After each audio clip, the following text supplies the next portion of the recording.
Asikubingelele Pastor Roberto Samaphupho. Never misses all member channel we are contributing with channel kuphela. From 9 to 5 kuphela. From Monday to Friday kuphela on WhatsApp. Sibhekela ukhokho ngilapha nje ngoba ngiphuphe ngicela umshado lokwesintu. So akachaza ukuthi ucelwa umuntu athandana naye currently or the ex or umuntu angamazi. Let's assume ukuthi sokhuluma ngokucela umuntu omaziyo othandana naye nokucela umuntu ongamazi. So one, inokucela, it's a proposal, umuntu okucela uthela babemcela ngokwesintu ufuna ngokwesintu. So one, kodwa yafana cross maybe behluka abancane. So one, ngokuqondile nje uma ngize ukuphupha umuntu wakho kungabe uphawu oluhle uma ecela ukukushada. Lokho ngasho ukuthi uyakhonjiswa ukuthi isiseduze inhlanhla nesibusiso somshado nalo muntu. Yabona? Okay. Number 2, kwabanye uma uphupha umuntu wakho kuyabe uphawu lokumecela ukukushada ngoba lusho ukuthi ngenzeka lo muntu ukuxhaphaza ngizokukhohlisa aphinde akudumaze kakhulu ngokuthi angasigcini isethembiso asenzile othandweni. Noma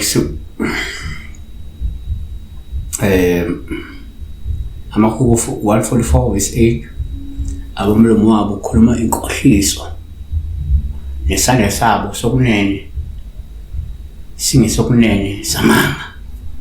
3, kwesinye isikhathi ke uma nje uphupha umuntu ongamazi ke kuyabe uphawu oluhlume ecela ukukushada lusho ukuthi kungenzeka lindela ke ukufika komlingani ngoba uNkulunkulu usefuna ukukulethela umuntu ozokuthatha ngoba akawuthandi lo umjolo kebe ufuna ushade wena, no kuzihlala umncele.